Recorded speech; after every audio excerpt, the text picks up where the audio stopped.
Ngươi là ai? Tại sao lại bắt cóc tôi? Tại sao lại bắt cóc ngươi? 3 năm trước ta có một bệnh nhân bị người nhà họ Trương các ngươi chữa trị không khỏi mà mất mạng. Tôi biết chuyện này. Đó là do anh họ tôi Trương Hải Ba làm. Oan có đầu nợ có chủ. Các ngươi mau đi tìm hắn ta đi. Chuyện này không liên quan đến tôi. Trương Hải Ba là người nhà họ Trương các ngươi. Ngươi cũng vậy. Hôm nay bắt đầu từ ngươi vậy. Vào đi. Ngươi muốn làm gì?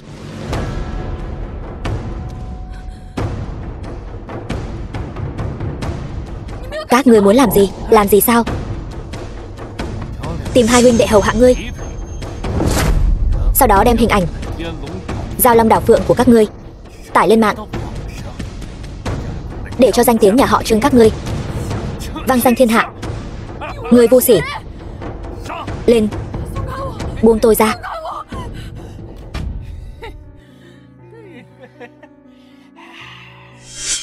Buông tôi ra.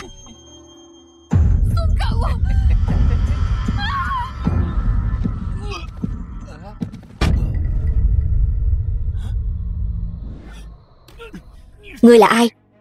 Ngươi chưa xứng biết. Công phu gì đây?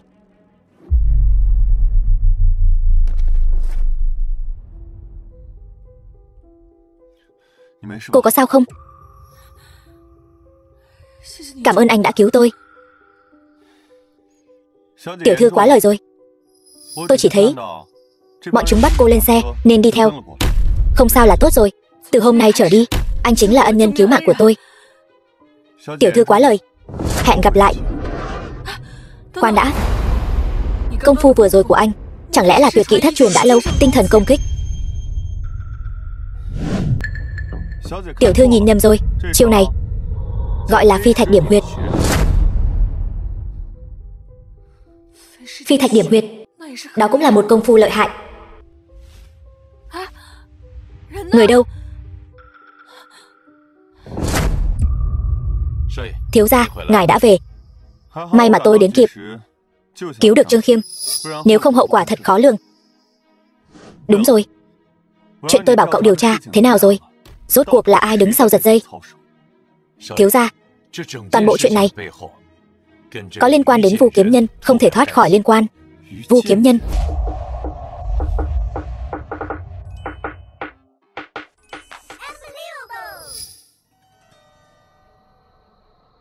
Long ca, anh làm tài xế ở tập đoàn chúng ta được bao lâu rồi? Mấy năm rồi đó.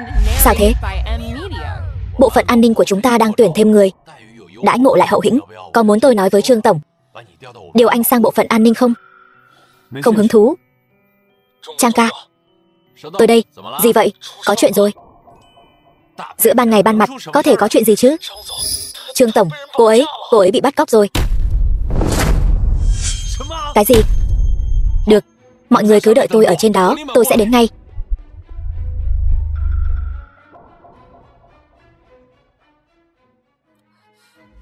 Người rốt cuộc là ai? Tại sao lại bắt cóc tôi? Tôi cũng chỉ là làm theo lời người khác. Cô đã đắc tội với người không nên đắc tội. Là ai? Cô nghĩ tôi sẽ nói cho cô biết sao? Trương tổng, cứu tôi với. Thả Trương tổng ra. Chàng trai, thân thủ không tệ, chỉ tiếc là đầu óc không được nhanh nhạy cho lắm. Ngươi nói vậy là có ý gì?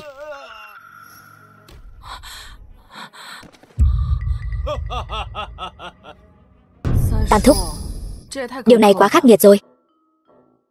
2 năm nay đã thử vài lần rồi, vẫn chưa tìm được một vệ sĩ ưng ý. Khiêm, làm việc phải kiên nhẫn. 2 ngày nữa là hội giao lưu của các cổ võ thế gia rồi. Đến lúc đó nếu bị người ta sỉ nhục thì đúng là trò cười. Chuyện không đến nỗi tệ như vậy. Bộ phận tiếp tân đã đề cử một tài xế tên Giang Long. Tôi đã quan sát một thời gian, thân thủ cũng không tệ. Giang Long, một tài xế, đúng. Con hình như đã gặp anh ta ở đâu rồi. Anh ta là tài xế của công ty chúng ta, vào làm cũng gần 2 năm rồi. Ở bộ phận khác, con gặp anh ta là chuyện bình thường. Không, ý con là con nhất định đã gặp anh ta. Không phải Tam thúc nói cháu chứ?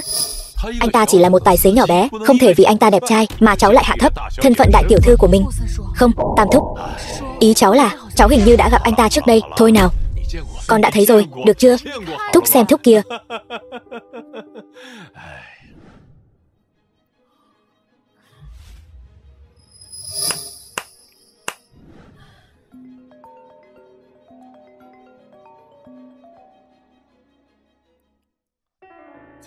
Sao vậy Bạch Tương? Điều tra thế nào rồi? Thiếu gia, chuyện này thật mờ ám. Nói vậy là sao? Là thế này. Qua điều tra gần đây tôi phát hiện Trương gia trong 2 năm nay có tình trạng tuyển vệ sĩ thường xuyên, nhưng không bao lâu lại bị Trương gia sa thải. Rốt cuộc là chuyện gì? Tôi đã từ những vệ sĩ bị họ sa thải đó mà biết được sự tình. Hỏi kỹ ra thì Trương gia này quả nhiên có vấn đề. Thiếu gia, sao vậy?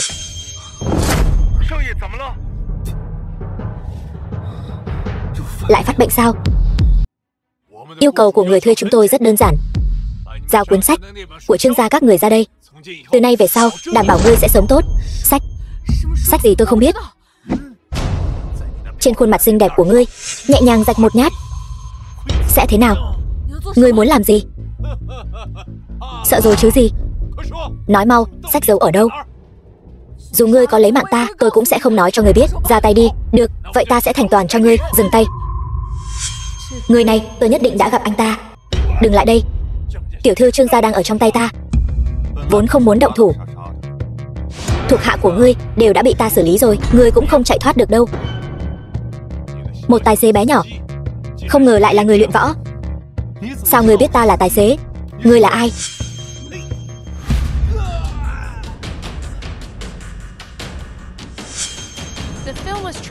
Lẽ nào là hắn? Đây chính là tinh thần công kích thất truyền đã lâu. Kẻ phản diện đều mất mạng vì nói nhiều. Đoạn hồn tỏa. Mau dừng tay. Mau dừng tay, là người của mình.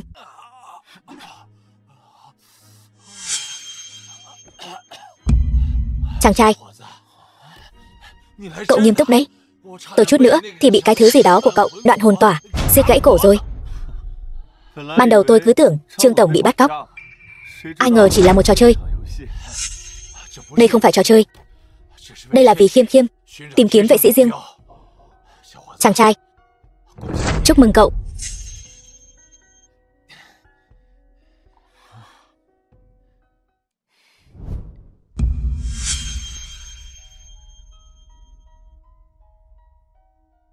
Hình như tôi đã gặp anh ở đâu rồi. Sao chứ Trương tổng? 2 năm trước cậu đã cứu một người. Chuyện 2 năm trước là tôi cố ý làm. Tuyệt đối không được để người nhà họ Trương biết mục đích cứu người của tôi. Nếu không thì... Đùa kiểu gì vậy Trương tổng? 2 năm trước tôi ở nước ngoài mà. Thật sao? Người có ngoại hình giống nhau thì dễ tìm, nhưng người có võ công giống nhau thì khó tìm đấy. Trương tổng, chắc chắn là cô nhớ nhầm rồi. Hôm đó tôi đi cứu cô thì đúng lúc người anh em đó lên cơn ung thư não rồi ngất xỉu. Hơn nữa, tôi nào có biết tinh thần công kích là gì. Nếu tôi biết tinh thần công kích thì còn làm vệ sĩ cho cô sao? Xét theo báo cáo xét nghiệm của bệnh viện và được Tam thúc đích thân chẩn đoán thì người đó đúng là có khối u não. Nếu thật sự loại trừ người này có thủ đoạn tinh thần công kích thì làm sao anh ta biết được người đó bị bệnh? Chẳng lẽ... Nói thật với Trương tổng nhé, thật ra thì từ nhỏ tôi đã học được một ít y thuật, cho nên việc nhìn ra bệnh tật là chuyện bình thường mà. Tạm tin anh ta một lần. Dù sao tôi cũng đang cần người. Anh chàng này trông cũng khá đẹp trai. Nếu vậy thì chính là anh ta rồi. Từ hôm nay trở đi, anh chính là vệ sĩ của tôi. Vệ sĩ? Đúng, ngoài vệ sĩ ra, anh còn phải làm bạn trai của tôi để tham gia một buổi giao lưu. Cái gì? Mỹ nữ, làm quen nhé. Tôi có quen anh sao? Em không quen tôi, không sao. Tôi quen em là được rồi. Trương tiểu thư, anh đối với tôi hình như khá am hiểu nhỉ. Mọi người ở đây có ai mà không biết Thiên Kim Trương gia? Trương Khiêm tiểu thư chứ? Anh nói chuyện thật khéo. Trương tiểu thư, tôi thấy ở đây người đông miệng lưỡi phức tạp.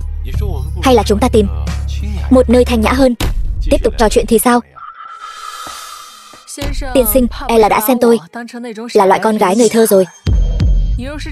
Nếu anh là loại người đó, tôi khuyên anh vẫn nên đừng phí công sức với ta nữa. Trương tiểu thư, cô có biết tôi chính là... Tránh ra, đồ khốn.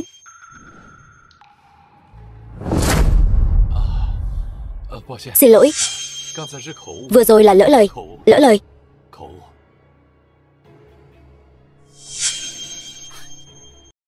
Nhạc Bân thiếu gia Nhạc gia. Khiêm Khiêm, không ngờ hội giao lưu lần này cô cũng đến. Khiêm Khiêm, cô biết không, tôi luôn rất ngưỡng mộ cô. Nếu như Nhạc gia chúng tôi có thể liên hôn với Trương gia, trong cổ võ giới này e rằng không có ai dám đối đầu với chúng ta. Cái bản tính của anh e là sẽ thất bại rồi. Thất bại rồi. Đây là bạn trai của tôi, Giang Long. Cái gì? Bạn trai? Khi nào thì cô có bạn trai vậy? Chào anh, rất hân hạnh được biết anh. Không thể nào. Sao cô lại có bạn trai được chứ? Người vừa đến trông quen lắm. Người có quen hắn không? Người không quen hắn sao? Hắn chính là cổ võ thế gia, con trai duy nhất của Nhạc Trấn Thiên, gia chủ hiện tại của Nhạc gia cổ võ thế gia, Nhạc Bân. Gia là hắn thứ ba trong cổ võ thế gia, Nhạc gia. Còn phải nói sao? Nhạc gia này xưa nay bá đạo. Lần này có trò hay để xem rồi. Này, tôi có bạn trai, chẳng phải là chuyện rất bình thường sao? Hắn là ai? Anh ấy là vệ sĩ. Vệ sĩ? Cô đang đùa tôi đấy sao? Vệ sĩ thì đã sao? Một tên vệ sĩ, anh có tư cách gì uống rượu ở đây? Tôi khuyên anh vẫn nên rời khỏi Khiêm Khiêm, càng sớm càng tốt, kẻo tự rước lấy nhục. Vệ sĩ thì đã sao? Bây giờ Khiêm Khiêm là bạn gái của tôi. Anh không có cơ hội. Thằng nhãi kia mau buông Khiêm Khiêm ra, anh ấy là bạn trai của tôi. Ôm tôi, có gì không nên sao? Lại đây. Khiêm Khiêm. Khiêm Khiêm, đừng uống nữa. Anh bỏ trốn giữa chừng, giờ lại đến quản tôi. Đồ hèn nhát. Vẫn chưa buông tay ra sao? Về với tôi. Về với anh sao? Tôi đến đây tham dự yến tiệc, tại sao phải về với anh? Có chuyện gì thì về nhà rồi nói. Mau buông Khiêm Khiêm ra. Một tên tài xế quèn lại dám vô lễ như vậy. Hôm nay tao sẽ cho mày biết. Cút ngay. Không phải nói Giang Long ở chỗ này sao? Người đâu mất rồi?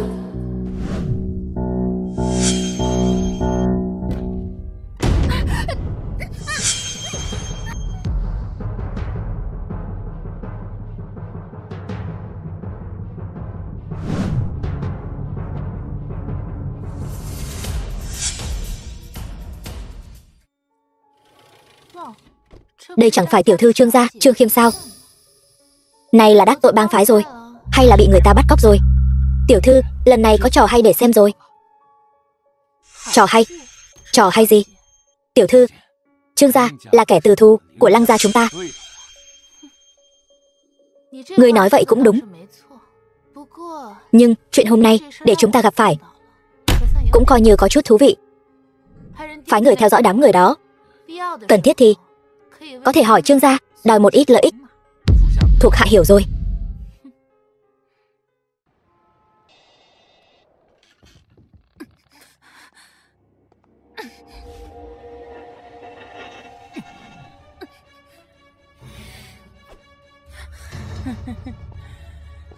Hương thơm con gái thật say đắm lòng người.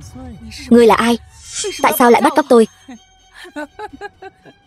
Ngươi biết Hồng gia chứ? Ngươi là người của Hồng gia. Đúng vậy, ta chính là Hồng Lâm, con riêng của gia chủ Hồng gia. Hồng Lâm. Tuy rằng ta không có trong gia phả Hồng gia, nhưng trên người ta vẫn chảy dòng máu của Hồng gia. Trương gia các người khiến Hồng gia chúng ta sụp đổ. Hôm nay ta sẽ khiến các người phải trả giá. Ngươi muốn làm gì? Làm gì? Đương nhiên là làm cho các người những chuyện mất mặt rồi. Ta khinh ngươi thật ghê tởm. Mau thả ta ra. Thả ra. Được thôi. Ngươi phải để lão tử sướng đã rồi, ta sẽ thả ngươi.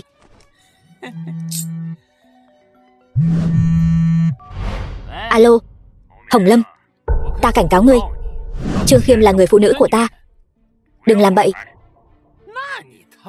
Bảo ta bắt cóc cô ta làm gì? Cái này ngươi không cần quản. Làm tốt việc tiếp theo của ngươi là được. Được rồi.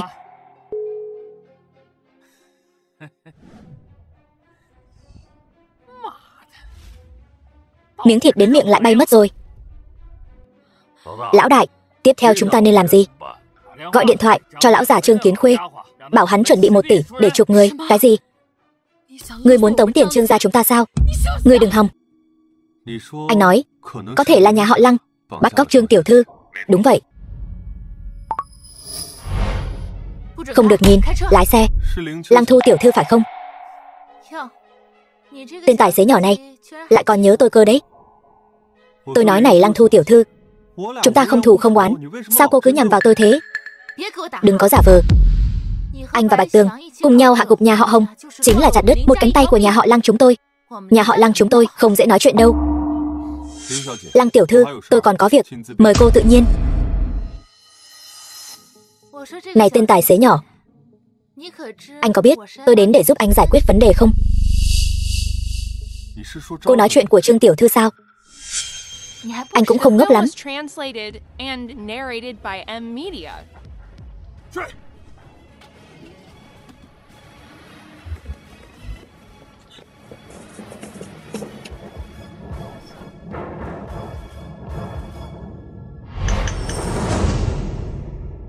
Bân ca, để thằng nhãi tài xế chạy mất rồi. Lũ vô dụng, ngoài ăn với uống ra còn biết làm gì nữa? Cái gì? Ngươi muốn tống tiền Trương gia chúng ta sao? Ngươi đừng hòng. Trương tiểu thư, vậy thì phải xem phân lượng của ngươi ở Trương gia. Không bằng chúng ta đánh cược một ván. Nếu tam thúc của ngươi đồng ý bỏ ra 1 tỷ để chuộc ngươi, ngươi sẽ đi cùng ta 1 đêm. Nếu ông ấy không đồng ý, ta sẽ đi cùng ngươi 1 đêm. Thế nào? Ta khinh. Vô sỉ, ngươi sẽ gặp báo ứng. Báo ứng? Báo ứng ở đâu? Ngươi là ai? Nhạc Bân, mau cứu tôi.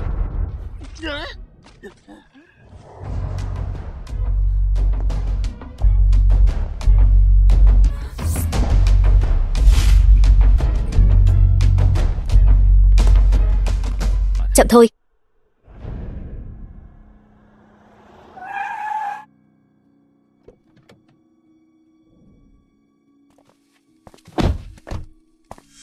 Cô đợi tôi ở đây nhé. Được.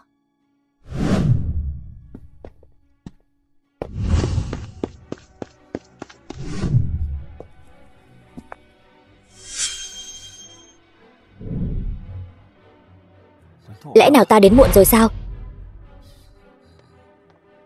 Tên Nhạc Bân này giở trò quỷ quái gì vậy? Giả danh người của Hồng gia phối hợp với hắn, bắt được một cô nàng, cuối cùng vẫn để cô ta chạy thoát. Tiếc thật. Ngươi là ai? Nhạc Bân, anh đưa ta đến đây làm gì? Khiêm Khiêm, tên bắt cóc đó đã làm khổ cô rồi. Ta lo lắng cho cô, sợ cô bị tổn thương tâm lý, đặc biệt sắp xếp cho cô đấy. Chỉ có hai chúng ta thôi sao? Đương nhiên rồi. Sao ta lại cảm thấy nơi này giống như anh đã chuẩn bị từ trước vậy? Đối với tình yêu mà nói, thời gian là trở ngại lớn nhất. Tâm ý của ta, cô hẳn là hiểu rõ. Nhạc Bân, tuy anh là ân nhân cứu mạng của tôi, nhưng hai chúng ta căn bản là không thể. Tôi không có cảm giác với anh. Đợi đã, anh muốn làm gì? Đến cũng đến rồi, uống ly rượu rồi hãy đi.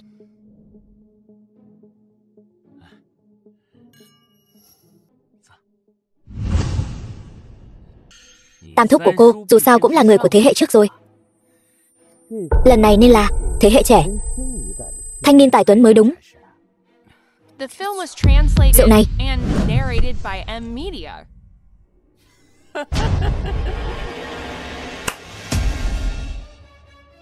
Tiểu bảo bối, hôm nay nàng là của ta rồi. Đi thôi.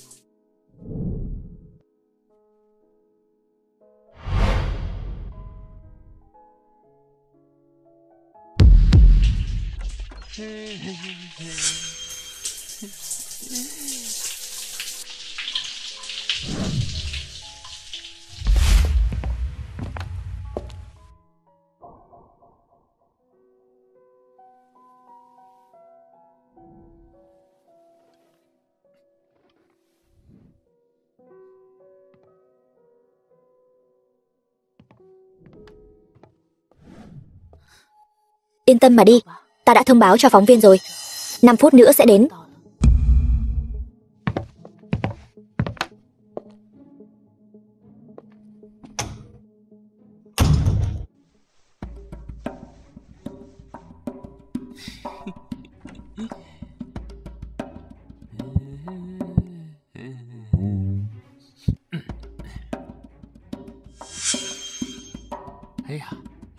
Tắt đèn, chắc hẳn là có một hương vị khác biệt.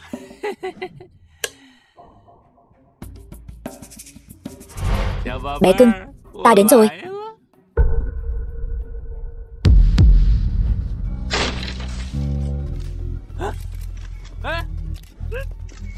Ra ngoài. Đừng quay nữa, ra ngoài.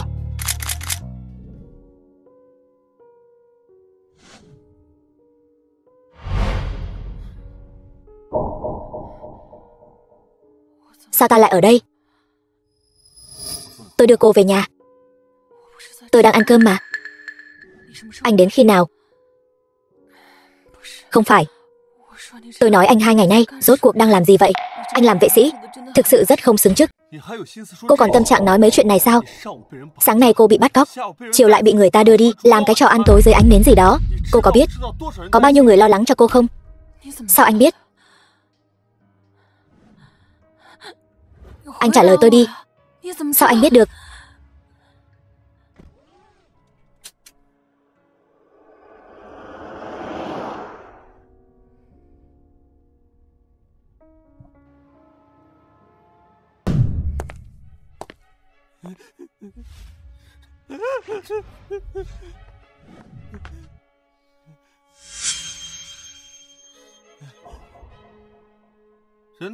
Tinh thần hắn ta có vẻ không tốt lắm. Xem ra là làm chuyện xấu nhiều quá rồi. Trương tiểu thư tha mạng, chỉ cần cô tha cho tôi cái gì cũng nói với cô. Vậy anh nói xem, tại sao lại bắt cóc tôi? Là Nhạc Bân. Hắn ta khống chế tất cả. Cái gì? Nhạc Bân? Đúng, thật sự là hắn. Đúng. Về là tốt rồi. Tôi suýt nữa thì đưa hết tiền cho bọn bắt cóc rồi. Giờ thì tốt rồi, tiết kiệm được rồi. Nếu không có Giang Long, con có thể đã bị làm nhục rồi. Cái gì? Bọn ăn gan hùm mật gấu này. Bọn chúng rốt cuộc là ai? Là Hồng Lâm của Hồng gia. Hồng gia? Đúng vậy. Hồng Lâm là con riêng của gia chủ Hồng gia. Hắn ta vì muốn báo thù cho cha mình nên trả thù lên đầu Trương gia chúng ta. Rõ ràng là Nhạc Bân làm. Trương Khiêm tại sao không nói sự thật cho Trương Kiến Khuê? Cô ấy chắc hẳn có điều gì lo lắng. Giang Long, anh nói là ai làm?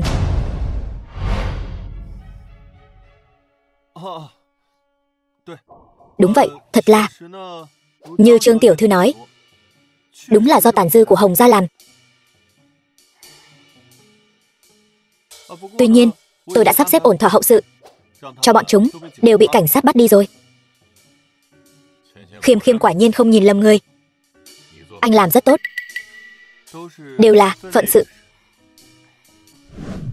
Khiêm Khiêm, hôm qua Nhạc Bân đến nhà chúng ta cầu hôn, muốn kết hôn với con, tuyệt đối không được. Ta còn chưa nói gì mà, sao con phản ứng dữ vậy? Thúc xem cái này trước đã. Nhạc Bân vào khách sạn cùng đàn ông. Cái này sao lại thế này? Nếu không tin, Thúc có thể hỏi Giang Long. Tên Nhạc Bân này người mặt tâm thú. Suýt chút nữa thì bị hắn lừa gạt. Đúng rồi Khiêm Khiêm, một thời gian nữa, Cổ Võ Thế Gia sẽ tổ chức một cuộc thi y thuật. Trương gia chúng ta muốn phái con đi tham gia, nhân tiện gặp gỡ Lăng gia. Con sao? Đúng. Hiện tại, người có triển vọng nhất của Trương gia chính là con để kế thừa y thuật tuyệt học của Trương gia. Tam thúc, con nghĩ chuyện này thúc nên bàn bạc với ba ca thêm một chút. Dù sao ở Trương gia, huynh ấy cũng rất được tín nhiệm. Con không muốn vì chuyện này mà khiến thế hệ trẻ chúng ta nảy sinh bất hòa và chia rẽ. Con nghĩ được như vậy, ta rất an tâm. Hải ba đứa nhỏ này tâm cao khí ngạo, quá tự phụ, khó thành đại sự. Chuyện này cứ quyết định vậy đi.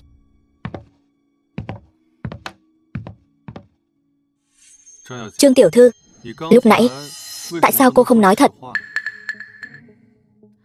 Anh đừng xem thường Nhạc gia. Trong Cổ Võ Thế Gia, những người chuyên tu luyện võ công, nhà bọn họ là giỏi nhất. Bây giờ chúng tôi không thể trở mặt với bọn họ. Có vài chuyện không thể nói thẳng ra mặt được. Vậy nếu hôm qua hắn ta được tọa nguyện thì sao?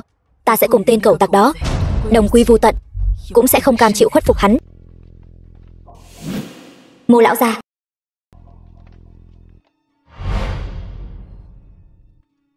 Chậm đã. Dám hỏi tiên sinh là Chu Tuấn Sơn, Sơn Hải Thị. Thì ra ngài chính là danh y nổi tiếng trong nước, Chu Tuấn Sơn. Chu Tuấn Sơn, Sơn Hải Thị. Y như đúc, tại hạ chính là Chu Tuấn Sơn, đã được nghe danh từ lâu. Khoảng thời gian trước, ngài có phái người tìm tôi. Trùng hợp là tôi không có nhà, may mà tôi đến kịp lúc, mới có thể đuổi kịp. Có Chu đại sư ở đây, xem ra bệnh tình của phụ thân tôi coi như là ổn rồi. Người trẻ tuổi, lời nói không thể nói quá đầy. Phải biết rằng trên trời còn có trời, ngoài núi còn có núi. Trên tôi vẫn còn rất nhiều cao nhân. Đúng vậy.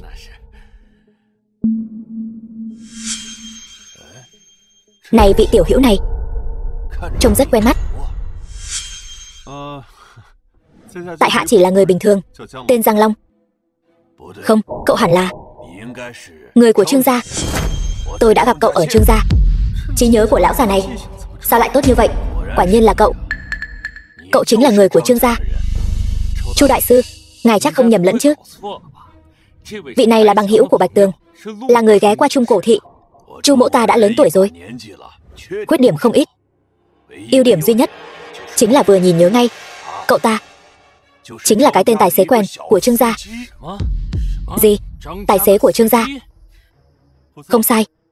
Trí nhớ của Chu đại sư quả thật là tốt. Tôi chỉ là một tài xế của Trương gia. Nếu Giang tiên sinh là tài xế của Trương gia, vì sao lại lừa gạt tôi đến khám bệnh cho phụ thân tôi? Ngô tiên sinh hiểu lầm rồi. Đầu tiên, tôi là bằng hữu của Bạch Tường. Thứ hai, tôi cũng không sống ở Trung Cổ Thị. Đến Trương gia làm tài xế cũng là bất đắc dĩ. Chẳng phải cũng là đi mời người Trương gia đến khám bệnh cho Ngô lão gia tử sao? Chuyện này, lần này tôi đến quả thực là để khám bệnh cho lão gia tử. Ngài tin cũng được, không tin cũng được. Đại ca, tôi thấy vị Giang tiên sinh này cũng không phải hạng người hung ác gì. Nếu biết y thuật, cho xem thưởng cho phụ thân thì có làm sao? Nhị đệ đệ cũng nghe rồi đấy. Hắn ta chỉ là một tài xế của Trương gia. Cậu chắc chắn muốn giữ hắn ta ở lại đây. Chẳng phải còn có Chu đại sư ở đây sao? Chẳng lẽ còn có thể xảy ra chuyện gì? Đúng vậy, có tôi ở đây sẽ không xảy ra chuyện gì. Đúng rồi Giang tiên sinh, Ngô gia chúng tôi và ngài chưa từng gặp mặt. Bất kể y thuật của ngài thế nào, vì sao lại đột nhiên đến Ngô gia tôi? Chẳng lẽ là bị người khác sai khiến đến đây? Ngô tiên sinh, nói đùa rồi. Có thể sai khiến tôi, trên thế gian này chưa có mấy người. Người trẻ tuổi nói lời khoác lác gì vậy? Cậu coi đây là cuộc thi hùng biện sao? Qua việc quan sát sơ bộ, Ngô lão gia tử 5 năm trước, dưới xương sống hẳn là đã đóng đinh thép. Hơn nữa, chân trái bị gãy xương, còn bị chứng mất trí nhớ tuổi già nghiêm trọng. Chuyện này sao cậu lại biết được? Chỉ cần đến bệnh viện kiểm tra một chút hồ sơ khám bệnh của Ngô lão gia là sẽ biết hết. Sáng nay, Ngô lão gia ăn cháo kê, lại còn nôn nữa. Có phải hay không? Sao anh biết được điều này? Chắc hẳn có người lại nói là tôi đã kiểm tra thực đơn nhà họ Ngô rồi phải không, anh tài xế trẻ? Anh đang nói tôi sao? Đúng, tôi đang nói ông đấy. Anh, Chu đại sư. Xem ra Giang tiên sinh quả thực là am hiểu y thuật. Nếu đã vậy thì để anh tài xế trẻ này chữa bệnh cho lão gia đi. Vậy Ngô tiên sinh, tôi có thể bắt đầu chưa? Chữa bệnh không phải trò đùa đâu. Nếu Giang tiên sinh thật sự có thể hồi xuân diệu thủ thì dĩ nhiên là ân nhân của Ngô gia chúng tôi. Ngô tiên sinh khách sáo rồi. Mục đích tôi đến đây lần này chính là để chữa bệnh cho Ngô lão gia. Được rồi, mời tiên sinh chữa trị cho phụ thân tôi.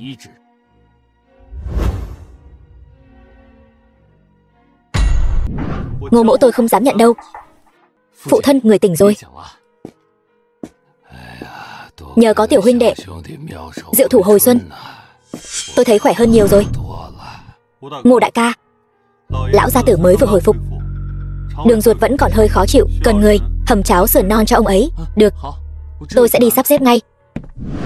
Giang tiên sinh, không, Giang đại sư, trước đây tôi đã nhiều lần mạo phạm, còn mong ngài rộng lượng bỏ qua. Giờ phụ thân tôi đã tỉnh, vậy ngài dĩ nhiên là ân nhân của Ngô gia chúng tôi.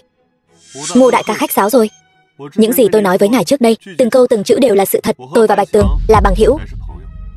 Hơn nữa lần này đến đây chính là vì chữa khỏi bệnh cho lão gia tử. Chuyện này chẳng lẽ Giang tiên sinh và Ngô gia chúng ta... Thôi được rồi, Ngô Đào, Giang tiểu hữu trị bệnh cho ta là vì một chuyện. Phụ thân, người nhớ lại chuyện trước kia rồi sao? Khi tôi chữa bệnh cho lão gia tử đã tạm thời chữa khỏi chứng mất trí nhớ của ông ấy, sau này sẽ dần dần hồi phục. Vậy thì thật sự đa tạ cậu. Vị tài xế trẻ này, không, Giang đại sư trị bệnh cho lão tiên sinh là vì chuyện gì vậy? Thật ra tôi là vì chuyện sự ra đi của Trương Nhất Chỉ năm xưa. Được lắm Giang Long, người quả nhiên là do Trương gia phái đến gây rối. Ngô Đào, chuyện năm xưa ta đã giải thích với Trương gia rồi. Tiểu huynh đệ, nếu thật sự là do Trương gia phái đến gây rối, hắn cứ việc hỏi Trương gia là được, hà tất phải vòng vo Tam Quốc đến đây cứu ta chứ? Chuyện này, sự ra đi của Trương Nhất Chỉ có liên quan đến một cuốn sách. Sách gì? Ngô gia chúng ta và Trương gia luôn có quan hệ mật thiết. Ta và lão già Trương Nhất Chỉ là bạn chí cốt. Nói đến đây thì phải kể từ cuốn sách đó mà ra. 30 năm trước, lão ca, huynh biết y thuật của ta là học được từ đâu không? Với cái tính ham rượu của đệ thì học được từ đâu ra? Chắc là ăn cắp chứ gì. Lời huynh nói chỉ đúng một nửa thôi. Lời này là sao?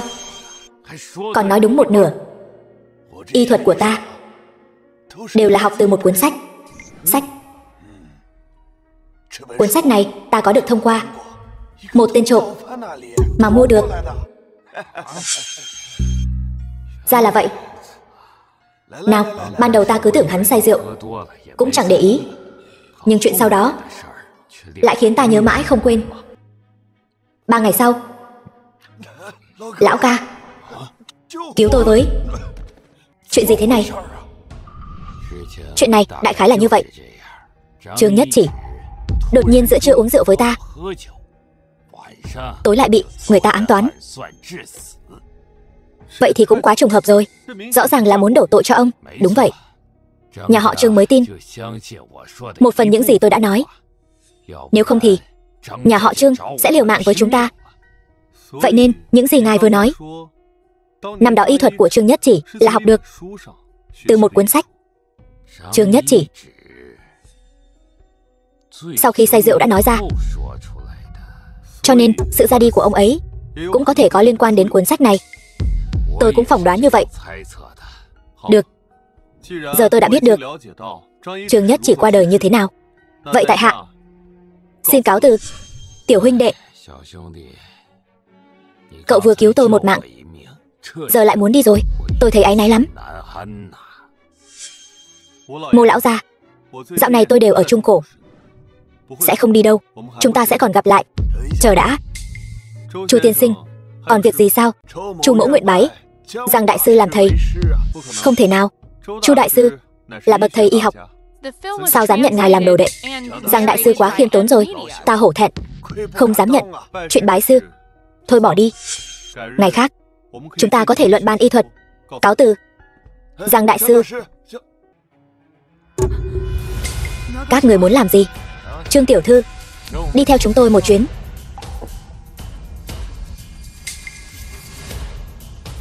Khiêm khiêm, đi cầu thang. Ở đây để ta lo liệu. Anh phải cẩn thận. Không cần lo cho tôi.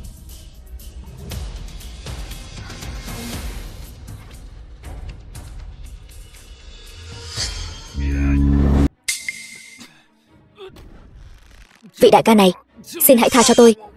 Tôi còn mẹ già 80 tuổi. Thôi bớt, lại nhảy đi. Nói cho ta biết kẻ chủ mưu là ai. Là người nhà họ Trương nội chiến, không liên quan đến chúng tôi. Nói rõ cho ta. Là Trương Hải Ba. Trương Hải Ba lại là tên khốn này. Ta sẽ không tha cho hắn.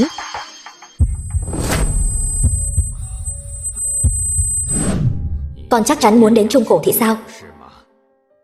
Còn nhất định phải đi hóa giải lời nguyền của gia tộc. Nếu không đến lúc đó cũng sẽ giống như cha con. Gia tộc cũng không còn nữa. Làm việc ngàn vạn lần đừng miễn cưỡng. Con thật sự không được thì mau chóng quay về cưới vợ sinh con cho ta. Nối dõi hương hỏa gia tộc mới là quan trọng. Cưới vợ sinh con. Chẳng lẽ người muốn để họ yếu mạnh khi đang tráng niên sao? Cứ như vậy ngày qua ngày, khi nào mới là tận cùng? Con chỉ cần tìm được phương pháp chữa trị của Trương Nhất Chỉ, mới có một tia hy vọng sống sót. Năm đó ta cũng được Trương Nhất Chỉ chữa trị, mới có thể hóa giải lời nguyền của bản thân. Tiếc là Trương Nhất Chỉ, ông ấy, yên tâm, con biết ông ấy có ơn với nhà chúng ta. Con sẽ không làm gì nhà họ đâu. Vậy con đi đi. Nhị thúc bảo trọng. Ở độ tuổi như con, sức mạnh của lời nguyên sẽ tăng tốc độ phát triển. Con phải chuẩn bị các biện pháp phòng ngừa trước, để tránh xảy ra tình huống không kiểm soát được.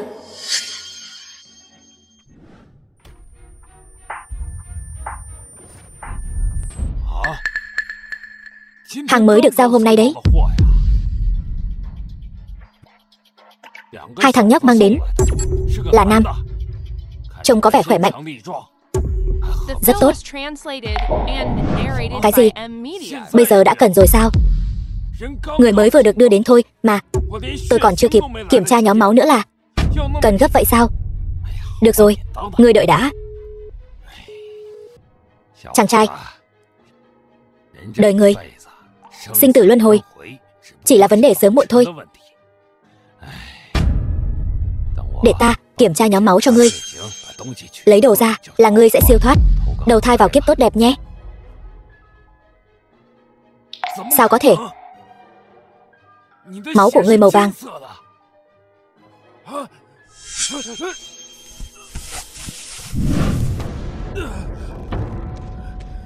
Hai người trước đó đâu?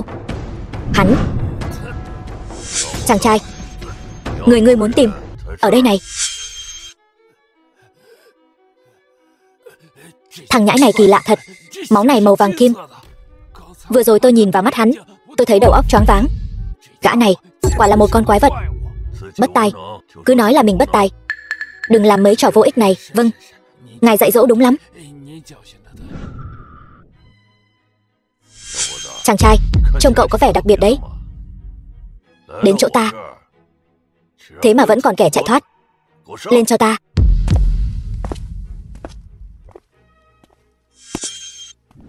Bạn cũ.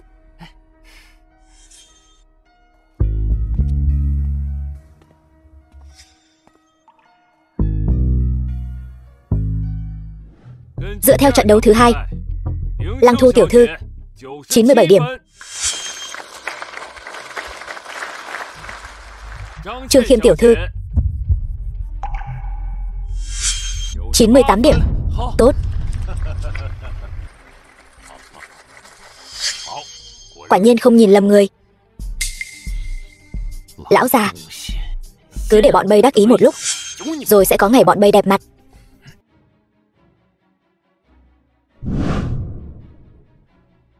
Bát gia, trông ngông cuồng lắm. Đại gia, chúng tôi kiếm miếng cơm. Buôn bán nội tạng người cũng gọi là kiếm miếng cơm. Chúng tôi cũng bất đắc dĩ lắm. Ngài xem như tôi đây, làm sao có thể điều hành một chuỗi sản nghiệp lớn như vậy? Nhìn bộ dạng tên này, chắc là không nói dối. Đã gặp nhau hôm nay, tôi phải làm rõ chuyện này cho ra lẽ. Ngài cứ coi tôi như nước tiểu mà bỏ qua đi, thả tôi ra. Sau này năm nào tôi cũng thắp hương cho ngài, đúc bài vị trường sinh cho ngài. Nguyền rủa ta đấy hả? Tôi nói bậy nói bạ thôi, ngài đừng để bụng. Bớt nói nhảm. Nói, ai phái ngươi đến? Là Nhạc Bân. Là hắn. Nhạc gia của cổ võ thế gia. Nhạc Bân, đúng vậy, chính là hắn. Tốt lắm. Tên khốn nạn này. Thôi, cũng chẳng làm gì được, tất cả đều do thằng nhãi này làm. Đại gia, chỉ cần ngài thả tôi ra, sau này ngài muốn làm gì, ngài cứ bảo tôi một tiếng là được. Ta bảo ngươi lấy mạng Nhạc Bân, ngươi dám không? Chuyện này, cái này. Thôi được rồi, đừng vòng vo với ta. Nói, hai người bọn họ làm gì? Cái này tôi biết, hai người đó là thuộc hạ của Trương Hải Ba. Trương Hải Ba sai hắn đối phó với Trương Khiêm tiểu thư, mục đích của bọn họ là để phá hoại đại hội y thuật hôm nay. Hỏng rồi. Vô dụng.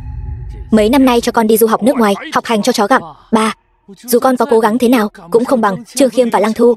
Giờ thì con làm mất mặt cả ta rồi đấy. Ngoan ngoãn về nhà đi, đừng có lảng vàng ở đây. Về thì về.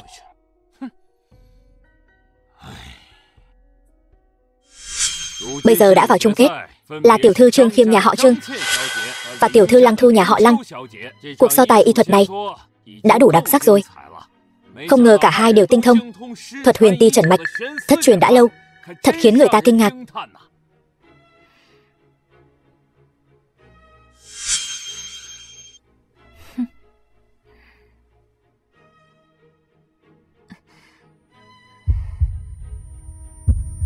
The film was translated and narrated by M Media.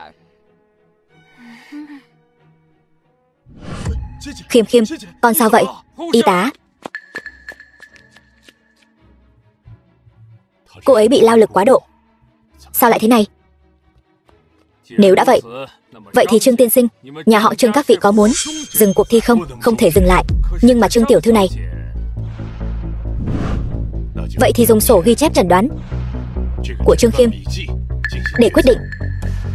Tôi đồng ý với quyết định của Trương tiên sinh. Nếu mọi người đều nói vậy, vậy thì Chu mỗ tôi không đồng ý. Hắn là ai? Khẩu khí lớn như vậy. Người này tôi từng gặp, hình như là tài xế của Trương tiểu thư. Cái gì? Một tên tài xế rách nát dám đến nơi này làm náo nhiệt, không sợ mất mặt xấu hổ sao? Bảo vệ đâu? Tống cổ ra ngoài. Thằng nhóc này bị khùng sao? Cái gì quan trọng thế này, hắn tới xen vào làm gì? Nhưng nói đi cũng phải nói lại, có hắn chăm sóc Khiêm cũng tốt. Vô lễ. Ngươi không biết vị trước mặt này cũng là bậc thầy y thuật sao? Tôi nói này Chu lão, người này tôi đã gặp không chỉ một lần. Hình như hắn chính là tài xế nhà họ Trương. Sao có thể là bậc thầy y thuật được? Hoắc tiên sinh nói không sai. Giang Long đúng là tài xế nhà họ Trương chúng tôi. Các người biết cái gì? Lúc trước ta muốn bái Giang đại sư làm thầy, người ta còn không đồng ý. Các ngươi còn ở đây nói năng hàm hồ. Sao có thể như vậy được? Chu lão, đừng nói bậy bạ. Giang Long là người nhà họ Trương chúng tôi rõ nhất. Giang Long, ngươi đang làm gì vậy? Nếu ta đến muộn một chút nữa thì Khiêm đã là một cái xác rồi. Ngươi nói bậy bạ gì vậy? Cô ấy chỉ là lao lực quá độ thôi. Quả nhiên là trúng độc. Chu lão, ông không nhầm chứ? Lão phu tự mình bắt mạch. Ngươi đang nghi ngờ y thuật của lão phu sao? Trang Khuê, rốt cuộc là chuyện gì vậy? Sao ta biết được? Đây là địa bàn của ngươi, mọi việc tổ chức đều do ngươi toàn quyền phụ trách.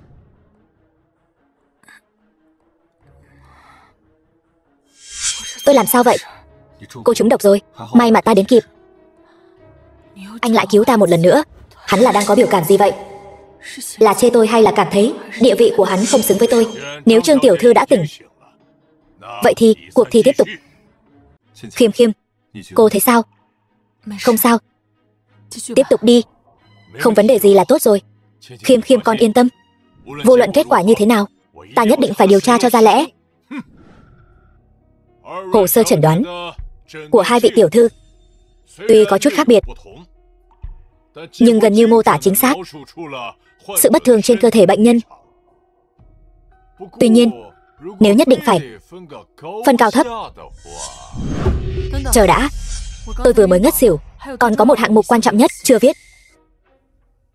Hạng mục cuối cùng, đúng vậy, chính là về giới tính của vị bệnh nhân này. Tiếp tục nói, bệnh nhân này là nữ và đang mang thai. Hình như là song thai. Sao có thể như vậy được? Người vừa rồi rõ ràng thân cường thể tráng, hỏa tính mãnh liệt. Sao có thể là nữ? Y thuật của Trương gia quả nhiên tuyệt thế vô song. Đúng vậy, bệnh nhân vừa rồi chính là một cô gái đang mang song thai. Tôi tuyên bố quán quân của cuộc thi lần này là Trương Khiêm của Trương gia. Tốt.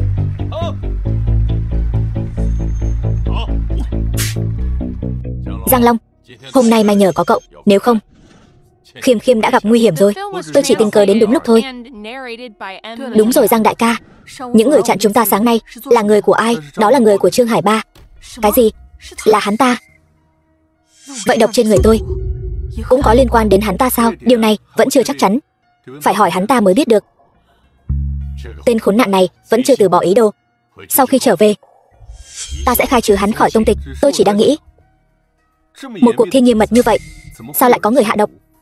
Điều này tôi thật sự không hiểu nổi. Ý cậu là chẳng lẽ còn có người khác nữa sao? Theo lý mà nói, hội trường này nghiêm mật như vậy, sao lại để người ta thừa cơ hội chứ? Tôi sẽ về điều tra từ từ. Đúng rồi Giang Long, y thuật của cậu học ở đâu vậy? Từ nhỏ tôi đã mắc một chứng bệnh lạ, vì không thể chữa khỏi nên tôi đã tự học y thuật. Chẳng trách trước đây cậu nói bệnh của Ngô lão gia là do cậu chữa khỏi, tôi còn không tin, hóa ra là thật. Bệnh của lão già họ Ngô là do cậu chữa khỏi. Hỏng rồi, sao tôi lại nói ra chuyện này chứ? Là tôi làm. Cậu là người của Trương gia, cậu làm vậy đã nghĩ đến hậu quả chưa? Cậu nói tôi chữa bệnh cho Ngô lão gia đã phạm phải điều cấm kỵ của Trương gia, vậy tôi có thể rời đi. Đừng tưởng cậu cứu Khiêm Khiêm là tôi sẽ nể nang gì đó. Từ hôm nay cậu không cần đến Trương gia nữa. Tam thúc, thúc đừng như vậy. Giang đại ca cũng là một hành động thiện tâm. Khiêm Khiêm, điều này liên quan đến thể diện của Trương gia chúng ta. Trương gia và Ngô gia không thể là bằng hữu. Hắn ta thì hay rồi, một tên tài xế nhỏ nhoi lại vất vả đi chữa bệnh cho người khác, còn chữa khỏi cho kẻ thù của Trương gia chúng ta. Nếu đã như vậy, trước đó đã làm phiền ngài rồi. Đợi đã, từ khi cha mẹ tôi qua đời, không có ai tốt với tôi như anh. Đừng rời đi được không? Khiêm Khiêm, cô và tôi không giống nhau. Cô có con đường tốt đẹp phía trước, nhưng tôi biết anh đang nghĩ gì. Anh nghĩ rằng thân phận chúng ta không tương xứng, không xứng với tôi. Tôi không có ý đó. Ý tôi là thôi vậy, chúng ta hãy bảo trọng. Anh đi đi. Sau khi đi rồi thì đừng bao giờ quay lại nữa.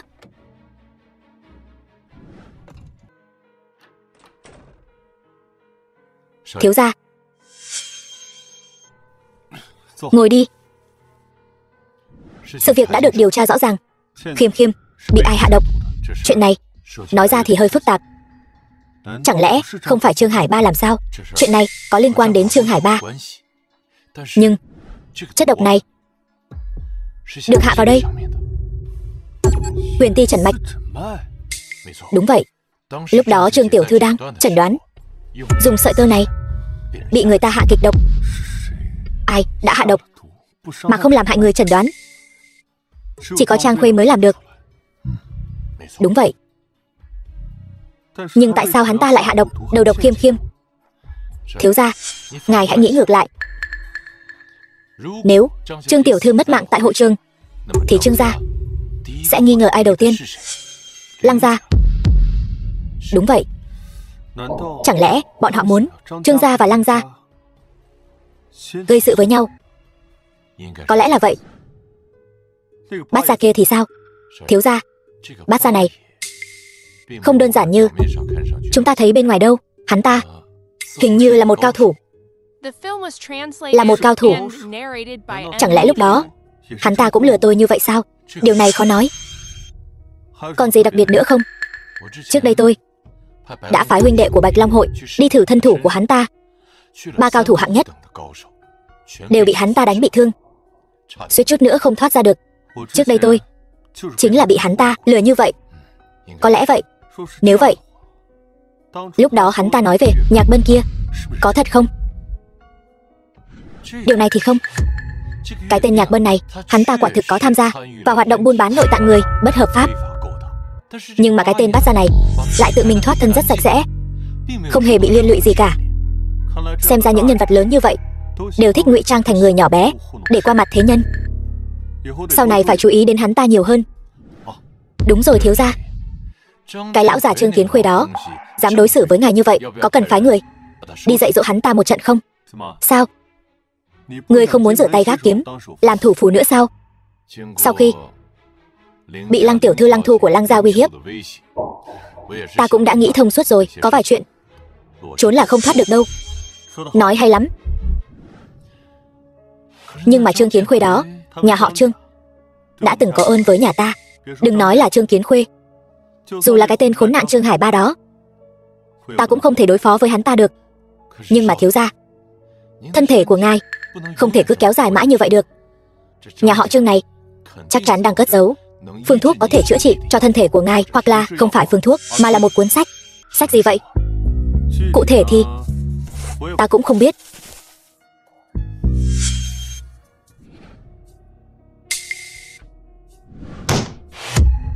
Bọn họ làm việc kiểu gì vậy? Một việc chia rẽ ly gián cũng không làm nên trò trống gì. Đại kế của ta khi nào mới có thể thực hiện được đây? Hoắc tiên sinh, xin ngài bớt giận. Chuyện này là do tôi xử lý không thỏa đáng. Xin ngài yên tâm, sau này nhất định sẽ cho ngài một câu trả lời hài lòng. Được rồi, ta sẽ chờ câu trả lời của ngươi. Khốn kiếp, việc phái người chặn đường em họ ngươi cũng có thể làm hỏng được. Lão tử suýt chút nữa bị tên tài xế nhỏ đó đánh mất mạng. Bát gia, tôi cũng không muốn xảy ra chuyện. Ai mà biết cái tên đáng ghét đó lại lợi hại như vậy. Tên tài xế nhỏ đó võ công quả thực không tồi. Bất đắc dĩ, tôi mới bán đứng người cộng sự của tôi Nhạc Bân. Đúng vậy, hắn ta đã bị cảnh sát bắt rồi. Nếu đã như vậy thì bước tiếp theo nên làm gì? Nhiệm vụ tiếp theo của ngươi rất đơn giản. Nhà họ Trương các ngươi có một cuốn sách gọi là Thánh Y Điển. Hãy lấy trộm nó và giao cho ta là được. Đó chính là vật gia truyền của nhà họ Trương chúng tôi. Hơn nữa nó luôn do Trương Kiến Khuê bảo quản, vô cùng nghiêm ngặt. E rằng rất khó ra tay. Điều này ta đương nhiên biết. Nếu không thì ta làm sao lại tìm ngươi? Nhưng mà bây giờ tôi không được Trương Kiến Khuê tín nhiệm. Còn có, tại cuộc thi y thuật lần trước, vụ việc bị đầu độc xảy ra, e rằng khó tránh khỏi việc Trương Kiến Khuê nghi ngờ tôi. Đó là vấn đề của anh. Đừng nói với tôi. Anh chỉ cần mang cuốn sách đó đến, số tiền nợ tôi sẽ được xóa bỏ. Bát gia, chỉ bấy nhiêu thôi thì không đủ. Anh còn muốn thế nào nữa? Ít nhất phải đưa tôi 1 tỷ tiền mặt. Nếu không, thương vụ này tôi không làm nữa. Được, tôi đồng ý.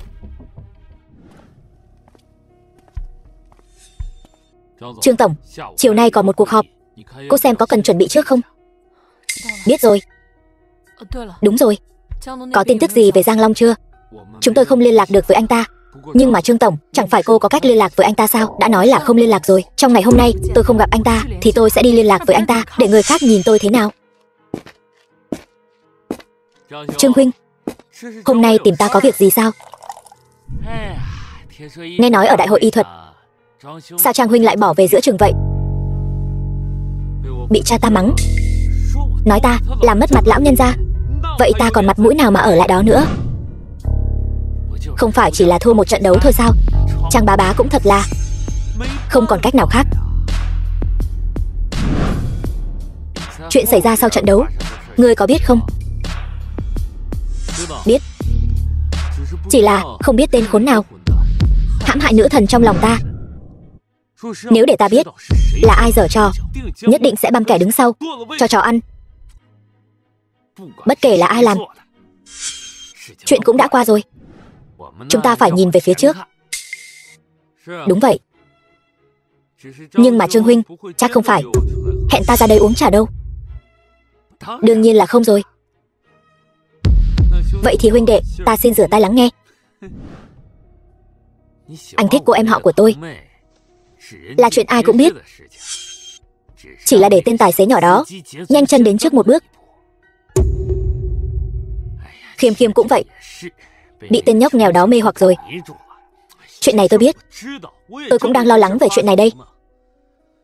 Tôi vừa mới nhận được tin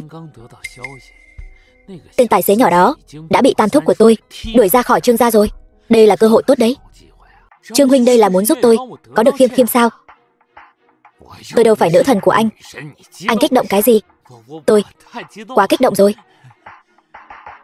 Nếu Trương huynh đã muốn giúp tôi, chắc chắn là có thể có được Khiêm Khiêm. Yên tâm đi, anh vợ hờ này nhất định sẽ làm rồi. Chỉ là Khiêm Khiêm hình như đối với tôi dường như không có hảo cảm gì. Vậy phải làm thế nào đây? Anh và Khiêm Khiêm không phải là bạn học cũ sao?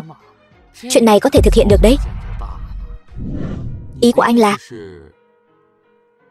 để tôi tổ chức họp lớp sao?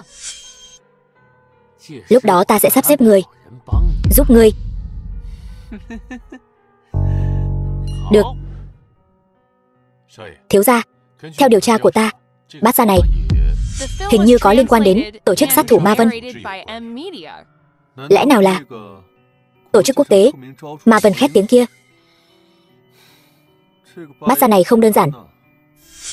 Nhưng tổ chức Ma Vân sao lại xuất hiện ở Trung Cổ?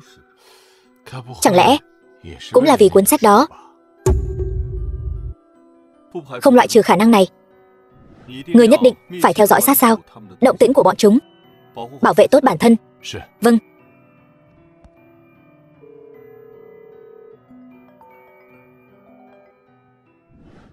Alo Khiêm Khiêm, có chuyện gì vậy? Không có việc gì thì không được gọi cho anh sao? Đương nhiên là không phải. Đúng rồi, mấy hôm nữa họp lớp. Anh có muốn đi cùng không? Họp lớp? Sao, không muốn?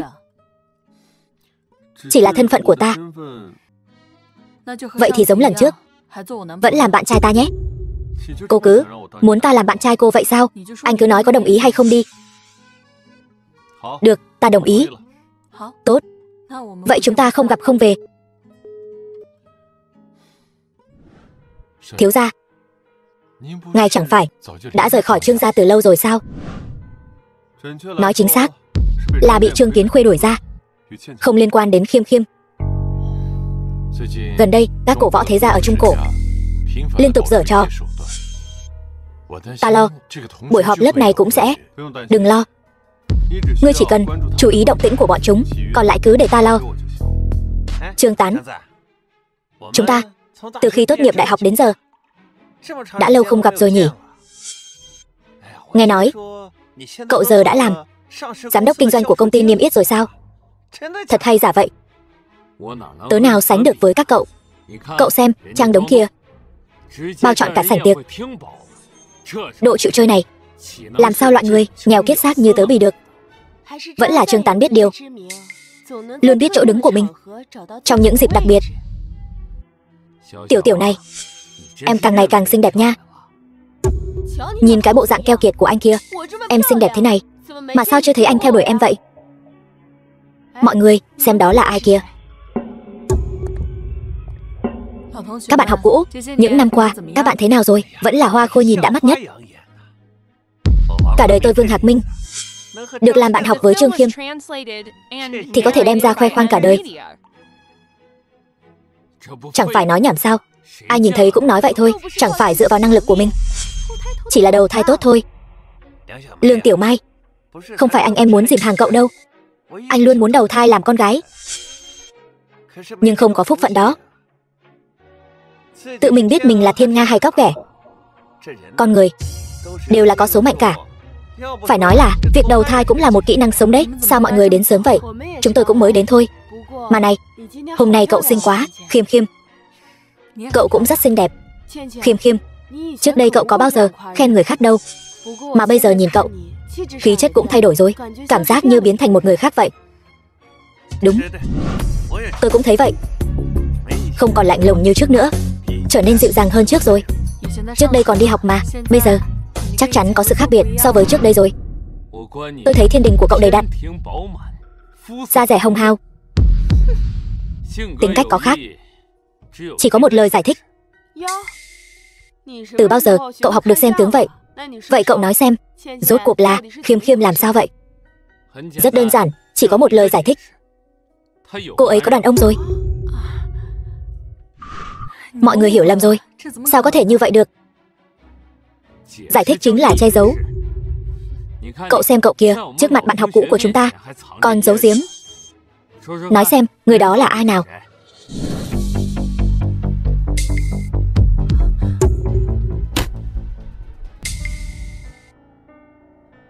Trang Đống chắc sẽ không cầu hôn tôi đâu nhỉ?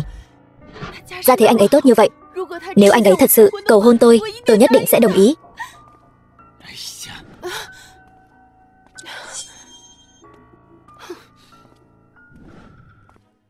Khiêm Khiêm, từ khi anh tốt nghiệp đại học đến giờ, anh lúc nào cũng nghĩ đến em.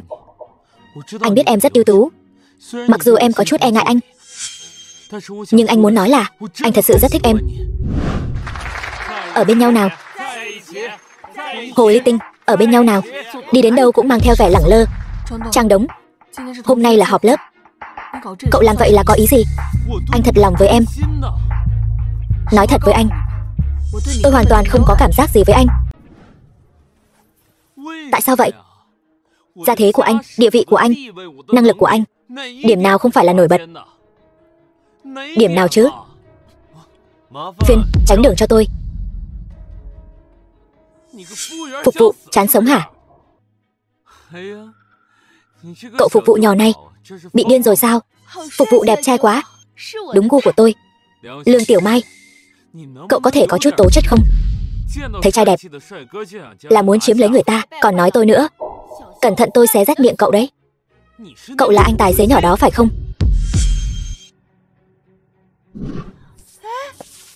Tài xế nhỏ gì chứ? Mọi người quen nhau sao?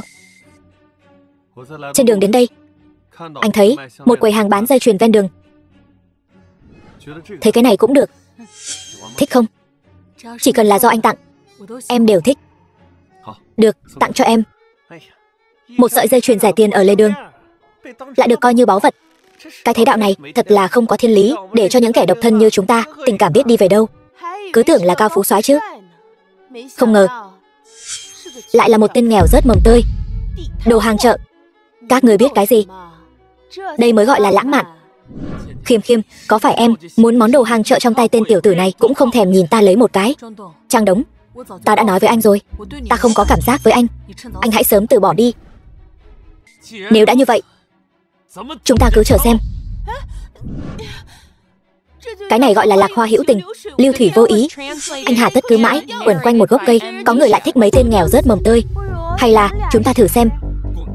Cút. Trang Đống, anh. Có vài người cứ tưởng mình là hoa, có thể mọc bừa bãi, rơi vào bãi phân bò, còn bị phân bò ghét bỏ. Vương Hạc Minh, anh nói cái gì vậy?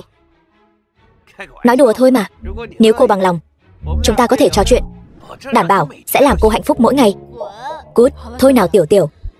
Họp lớp mà, đùa chút thôi. Đúng rồi, hôm nay họp lớp, tất cả chi phí ta bao hết.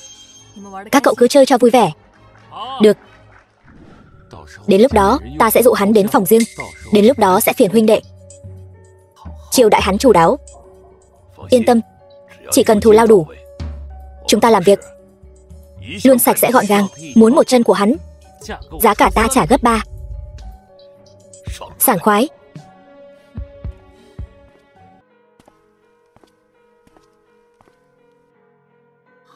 Được lắm lão già. Đồ giấu kỹ thật đấy. Những chỗ khác trong nhà đều đã tìm rồi, không thể nào ở trong nhà được. Nhà tổ cũng đã tìm rồi. Văn phòng của Trương Kiến Khuê kia.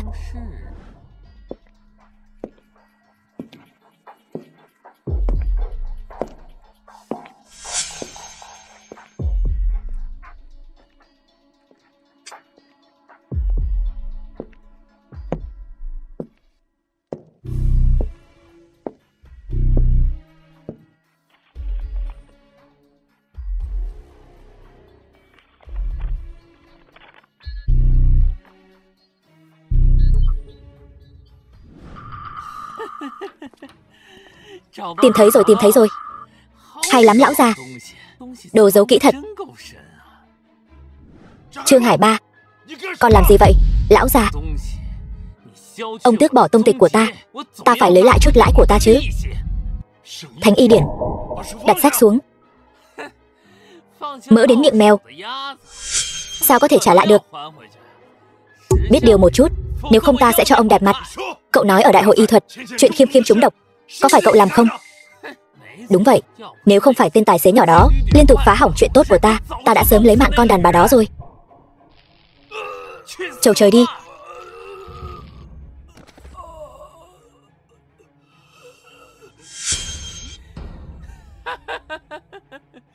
Vào tay rồi. Thì ra huynh thật sự là tài xế. Không sai đâu. Khiêm Khiêm, em giỏi thật đấy. Tìm được một bạn trai tốt với em như vậy. Thật ra lúc đầu chúng tôi cũng có rất nhiều vấn đề không tốt đẹp như các người nghĩ đâu. Chẳng phải là ham muốn gia thế tốt của Trương Thiên sao? Muốn làm rể nhà người ta, ăn không ngồi rồi cả đời. Đó là ăn bám. Ăn bám thì đã sao?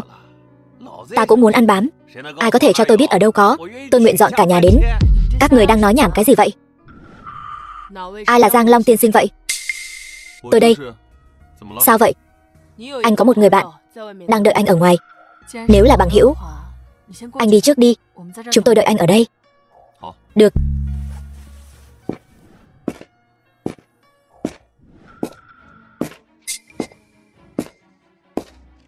Đã mang người đến rồi. Là ngươi. Tìm ta có việc gì? Tên tài xế kia, hôm nay ta sẽ cho ngươi mất mạng rõ ràng. Dám đắc tội với ta Trang Đống, hôm nay ta sẽ chặt đứt một chân của ngươi. Ngươi nghĩ như vậy là có thể trị được ta sao? Ngươi đã bị ta bắt rồi. Ngươi còn nghĩ có thể tự mình lật ngược tình thế? Ngươi cũng quá ngây thơ rồi. Tên tài xế, ngươi chưa bị trị sao? Là người của ngươi quá yếu.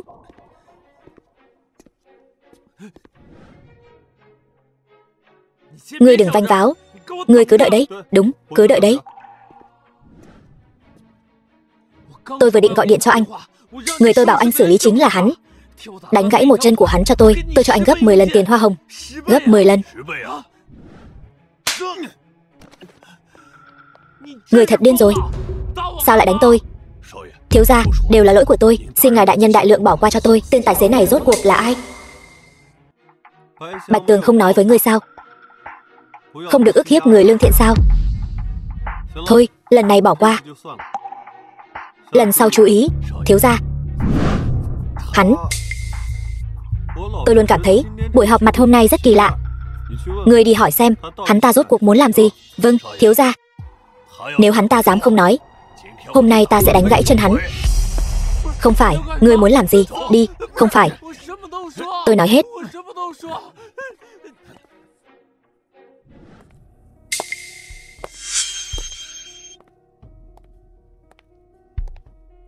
Giang đại ca, tôi hỏi người phục vụ rượu mới biết huynh ở đây. Tối nay, rốt cuộc là ai tìm huynh? Không phải bằng hữu, mà là Trang Đống. Là hắn. Vốn dĩ hắn muốn dạy dỗ tôi, kết quả bị tôi dạy dỗ lại. Vậy huynh không sao chứ? Đương nhiên là không sao rồi. Thiếu gia, đều là người mình cả. Nói đi. Theo lời khai của Trang Đống, hắn và Trương Hải Ba đã thông đồng với nhau. Hắn lấy cớ họp lớp để dẫn Trương tiểu thư ra khỏi Trương gia. Sau đó Trương Hải Ba sẽ quay lại Trương gia hành động. Ngươi nói cái gì? Tiêu rồi.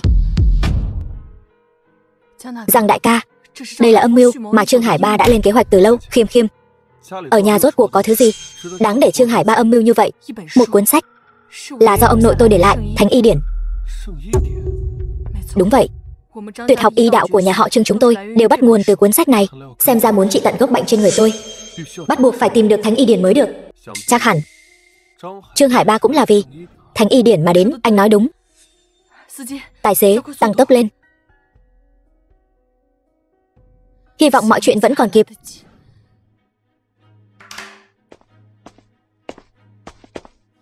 Tam thúc.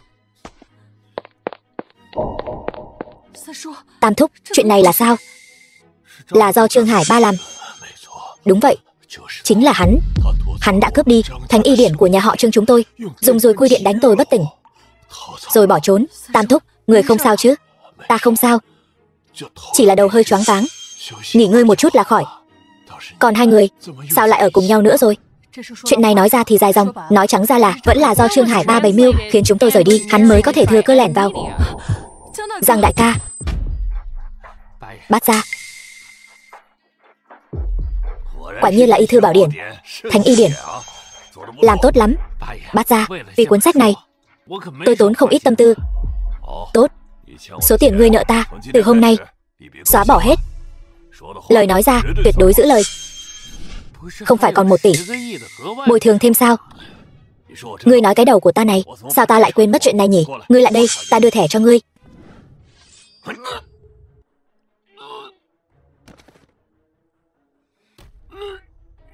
Ngươi không có uy tín. Uy tín? Bản thân quá ngốc nghếch, quá ngây thơ rồi. Yên tâm mà đi đi. Tin rằng trên đường xuống Hoàng Tuyền chắc chắn có không ít con bạc bầu bạn với ngươi.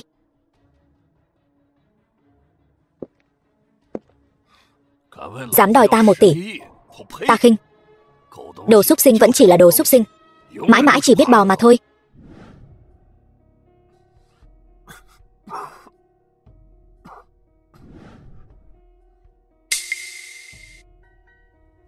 Tam thúc, máu của Giang đại ca có màu vàng kim.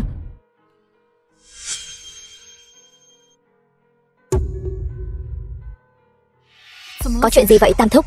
Khiêm khiêm, cái máu màu vàng kim này mọi người đều thấy rồi. Rốt cuộc là chuyện gì vậy? Khiêm khiêm, 30 năm trước ông nội con đã cứu một người. Người này cũng có máu màu vàng kim.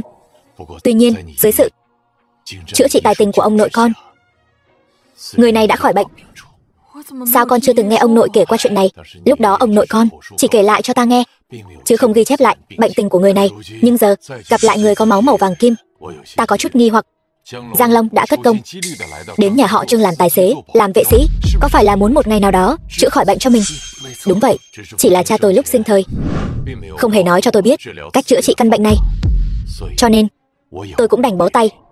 Màu máu vàng kim này có nghiêm trọng lắm không? Nếu không có gì đáng ngại, không chữa cũng được mà. Khiêm khiêm, thật ra ta là người của Long gia Kinh Thành. Cái gì? Chính là Long gia, một trong tứ đại gia tộc Kinh Thành.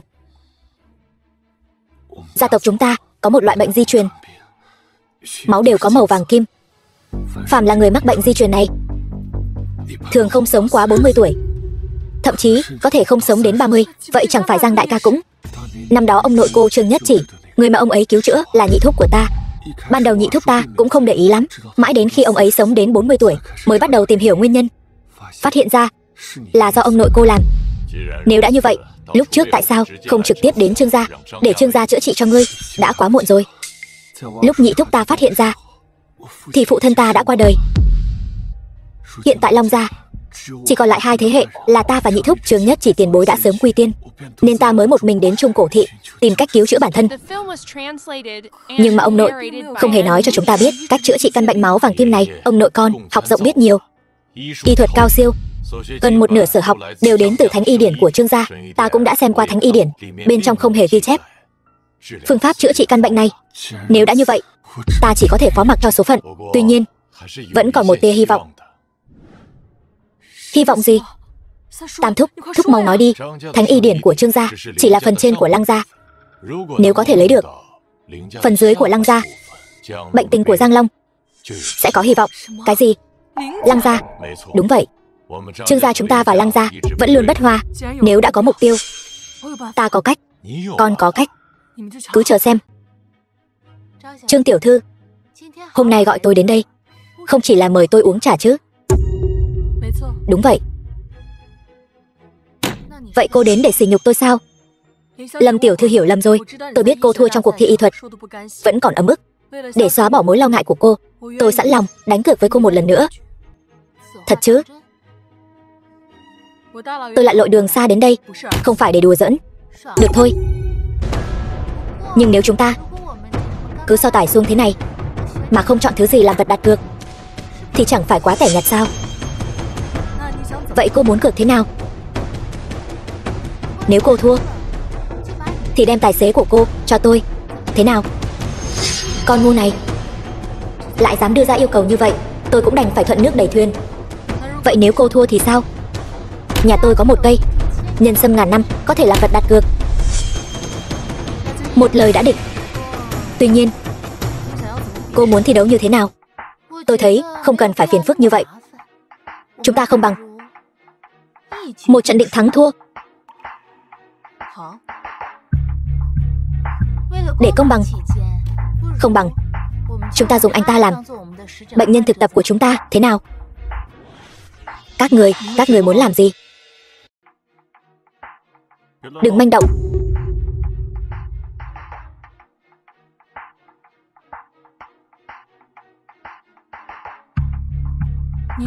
Anh thể hư khá nghiêm trọng. Chắc là do gần đây phóng túng quá độ. Hơn nữa, cánh tay trái của anh đã từng bị gãy xương. Đừng nói chuyện. Trương tiểu thư, cô chẩn đoán xong rồi chứ? Đúng vậy. Vậy đến lượt tôi. Vị tiểu ca này, anh đã từng phẫu thuật cắt bỏ thận, từng mắc bệnh thận đúng không? Đúng vậy. Tôi chính là vì kiểm tra thấy thể hư nghiêm trọng. Vị tiểu thư vừa rồi nói tôi phóng túng quá độ, điều đó là không thể nào. 3 năm nay tôi không có bạn gái, sao có thể nói là phóng túng? Ngoài ra, tay trái của anh bị gãy xương khoảng nửa năm trước. Tôi nói đúng chứ? Cô thật là thần y, nói không sai chút nào. Trương tiểu thư, xem ra cô trong cuộc thi y thuật là siêu thường phát huy rồi. Tôi cam tâm tình nguyện. Tài xế của tôi thuộc về cô rồi. Tiểu huynh đệ sao? Lần trước con gái ta đã nhắc đến cậu với ta. Nghe nói cậu trong cuộc thi y thuật cũng thể hiện rất xuất sắc. Tại hạ từ nhỏ đã học y thuật, cũng là vô tình bước vào con đường này. Vẫn còn trẻ mà đã thành đạt. Lý quản lý, hãy sắp xếp tiểu huynh đệ này vào nội phủ của chúng ta đi. Sau này làm tài xế cho Thu Nhi cũng tốt để có người chăm sóc. Mời.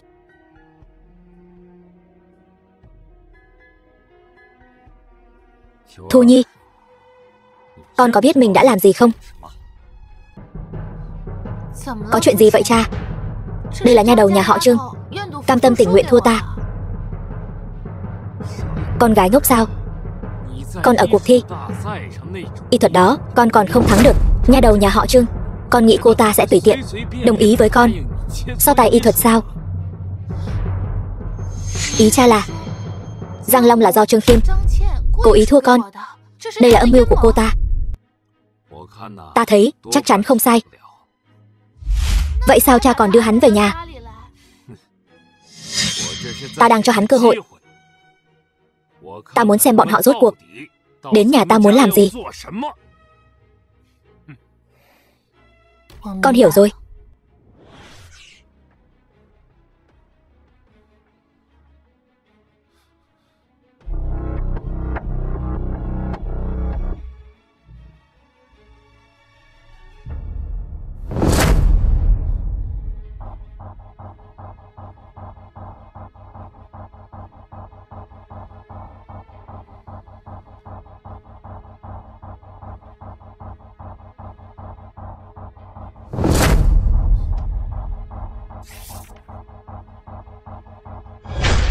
Hỏng rồi.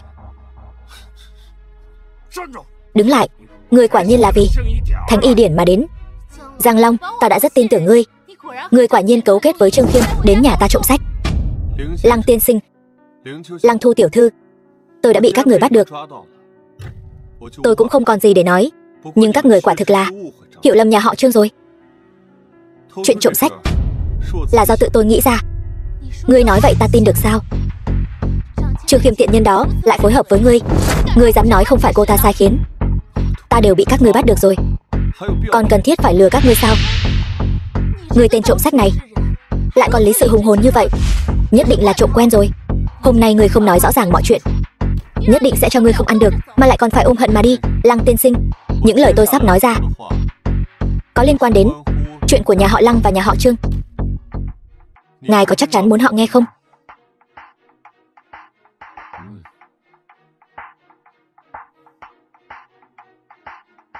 Người đã đi rồi, nói đi, rốt cuộc có chuyện riêng tư gì? Tôi vốn là người kinh thành, đến nhà họ Trương chính là vì một cuốn sách. Người nói chẳng lẽ là Thánh Y Điển sao? Chính là nó. Cái gì? Nhà họ Trương thật sự có Thánh Y Điển? Đúng vậy. Năm đó Trương Nhất Chỉ mua được một cuốn từ chợ đen. Cuốn sách này chính là của nhà họ Lăng chúng tôi bị mất.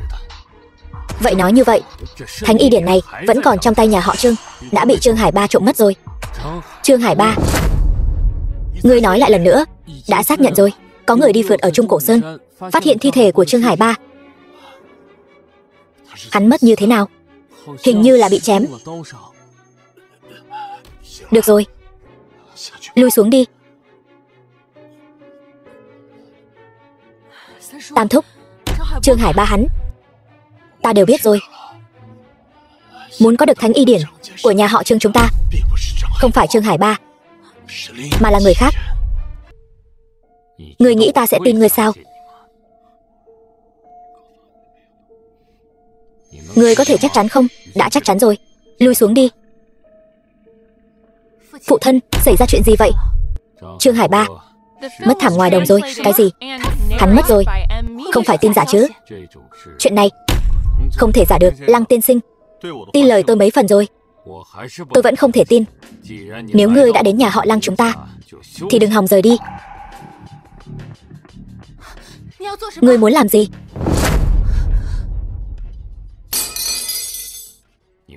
Ngươi vì sao lại tự hại mình? Máu màu vàng kim tôi trà trộn vào nhà họ Trương cũng được, nhà họ Lăng cũng vậy, chính là vì muốn chữa khỏi căn bệnh này. Ngươi mắc phải bệnh kim huyết. Lăng tiên sinh biết căn bệnh này, nhưng tôi vẫn không thể tin. Ngài xem thế này có được không? Tôi giúp các ngài tìm được cuốn Thánh Y Điển đã mất, thì hãy đưa cho tôi cuốn mà các ngài đang cất giữ, để tôi chữa khỏi căn bệnh này. Ngươi nói suông thế này, chúng ta dựa vào đâu mà tin ngươi? 7 ngày, tôi chỉ cần 7 ngày, tôi nhất định sẽ tìm lại được. Ngươi chắc chắn như vậy sao? Đương nhiên, vẫn cần Lăng tiên sinh giúp đỡ. Chỉ cần ngươi có thể cho Thánh Y Điển vật về đúng chỗ, bất cứ việc gì tôi đều có thể giúp ngươi. Tôi vừa rồi cũng nghe nói Trương Hải Ba đã mất rồi. Đúng vậy, xem ra kẻ muốn Thánh Y Điển không chỉ có một mình Trương Hải Ba. Ý ngươi là sao? Nếu đối phương đã nôn nóng như vậy muốn có Thánh Y Điển, thì Lăng gia các người cứ tung tin ra ngoài nói sách đã bị ta đánh cắp. Đây quả là một chuyện tốt. Đương nhiên, đến lúc đó vẫn cần sự trợ giúp đắc lực của Lăng tiên sinh. Yên tâm đi, ta cũng muốn biết kẻ đứng sau màn này là ai.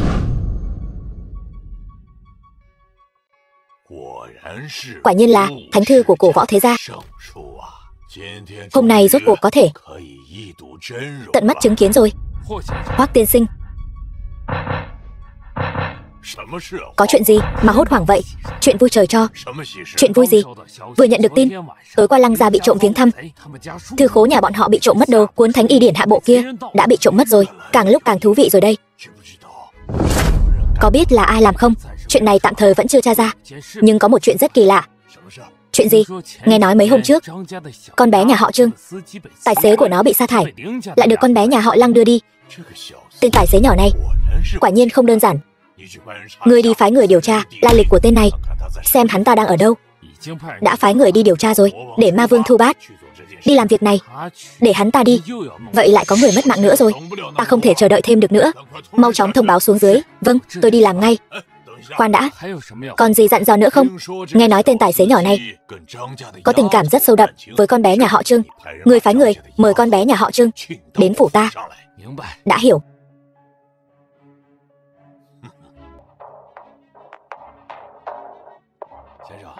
Tiên sinh, bưu phẩm của ngài.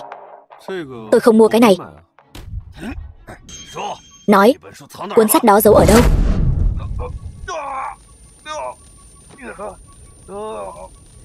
Ngươi. Đây là công kích tinh thần. Ngươi chính là Ma Vương Thu Bát của tổ chức Ma Vân sát thủ. Sao ngươi biết ta? Chỉ bằng chút kỹ năng diễn xuất vụng về đó, ta đã sớm nhìn ra rồi. Nói, ai phái ngươi đến? Đừng hòng biết được.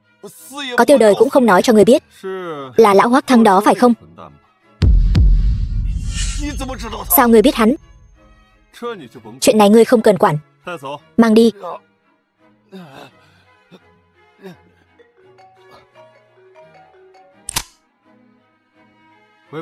Bạch Tường, làm sao vậy?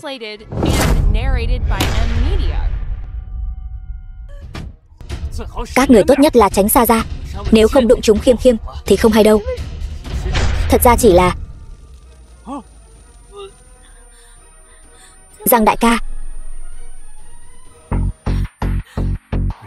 Không sao rồi. Thiếu gia. Đánh thức hắn dậy. Hỏi hắn muốn đưa Khiêm Khiêm đi đâu. Vâng.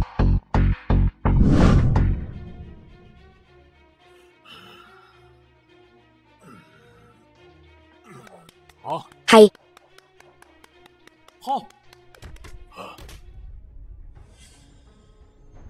Tôi đi xem sao.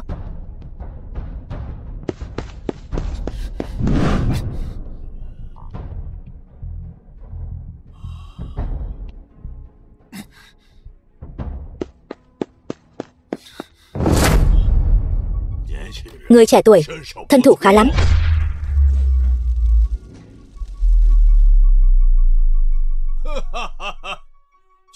Công kích tinh thần sao? Tiếc là đối với lão phu vô dụng. Tiểu tử, nội lực khá đấy. Nội lực của lão già ngươi cũng không tồi. Hạ bộ của Thánh Y Điển có phải đang ở trên người ngươi không? Đúng vậy. Vậy chi bằng thế này, hai chúng ta hợp tác, sử dụng cả thượng hạ bộ Thánh Y Điển, khai sáng một vương triều y thuật, khiến thế nhân tôn sùng chúng ta. Ta không có dã tâm lớn như vậy.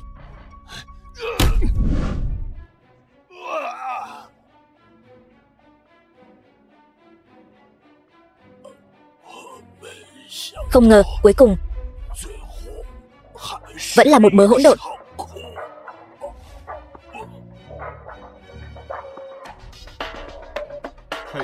Hắn đã tự kết liễu rồi.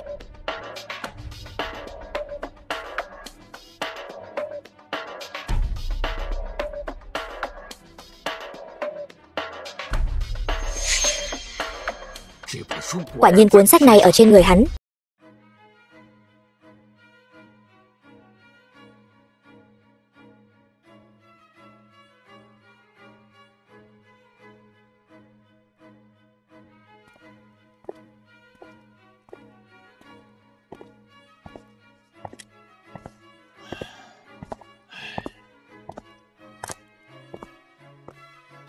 Trương huynh, huynh có thể đừng lắc lư nữa được không? Huynh lắc lư làm ta đầu óc choáng váng. Thế nào, có hiệu quả chưa? Huyết dịch đã bắt đầu chuyển màu rồi. Vậy thì tốt. Nỗ lực của mọi người cuối cùng cũng không uổng phí. Giang tiểu hữu, bệnh tình của ngươi đã khỏi rồi. Sau này có dự định gì? Ta dự định về kinh thành thăm nhị thúc, bàn bạc về tương lai của ta và Khiêm Khiêm. Tốt. Việc này ta đồng ý.